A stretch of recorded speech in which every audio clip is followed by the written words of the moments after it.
दोस्तों, कहानी आरंभ करने से पहले आप अगर इस वीडियो को पहली बार देख रही हैं तो चैनल को लाइक सब्सक्राइब करके बेल आइकॉन को दबा दीजिए ताकि आगे आने वाली हर वीडियो की नोटिफिकेशन आपको सबसे पहले मिल जाए। तो चलिए बढ़ते हैं इस कहानी की ओर।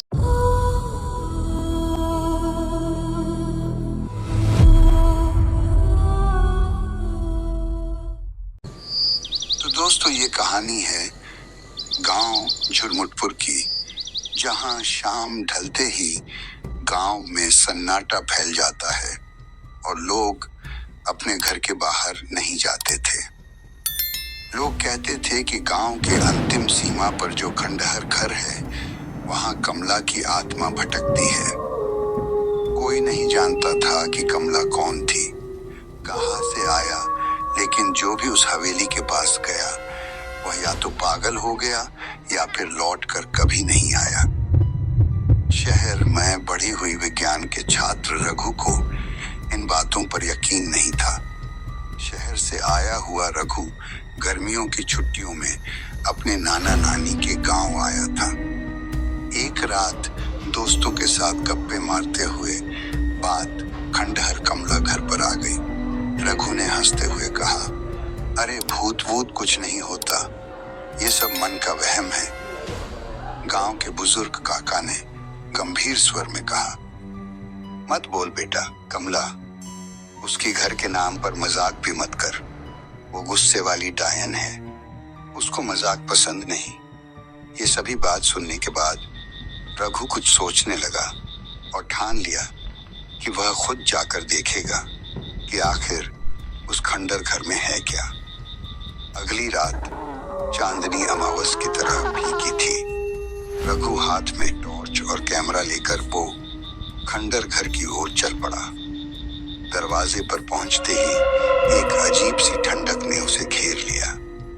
लकड़ी का भारी दरवाजा खुद ब खुद चरचराता हुआ खुल गया। अंदर धूल, मकड़ियों के जाले और सड़े गले इंसान की गंध थी। एकाएक टॉर्च की रोशनी कमजोर हो गई। तभी रघु दीवार पर एक परछाई जाते हुई दिखी। रघु ने ध्यान से देखा। सफेद साड़ी पहनी एक औरत, उलझे बाल और लाल आंखें। वह औरत धीरे धीरे उसकी ओर बढ़ रही थी।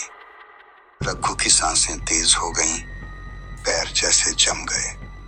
तभी वो औरत ने बोला, तू कौन है? रघु बेहद मुश्किल से बोल पाया, मैं रघु, और तुम कौन हो? तभी औरत बोली, मैं कमला हूं और तुमने मुझे याद किया ना। रघु कांपते हुए पीछे हटा और कमला अब हवा में तैरती हुई सी आ रही थी। उसके नाखून लंबे, काले और टेढ़े थे और चेहरा आधा जला हुआ। कमला चिल्लाई, तुम लोगों ने मुझे मारा, मैं किसी को नहीं छोड़ती जो मेरी शांति भंग करे। रघु ने किसी तरह दौड़ लगाई, लेकिन हवेली का दरवाजा अपने आप ही बंद हो चुका था। कमला की हंसी चारों ओर गूंज रही थी, जैसे दीवारें भी उसका साथ दे रही हों।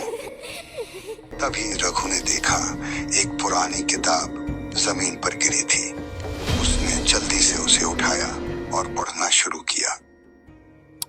उस किताब में लिखा था कि कमला 1947 मुझे ठाकुर ने धोखा दिया।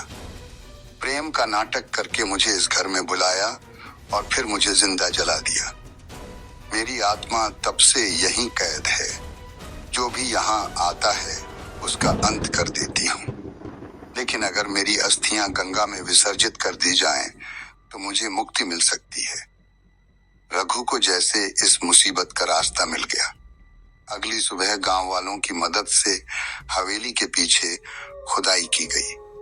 वैसे हड्डियों का ढांचा मिला, जिसे पंडितों की मदद से विधि पूर्वक गंगा में प्रवाहित किया गया। उस दिन के बाद हवेली शांत हो गई।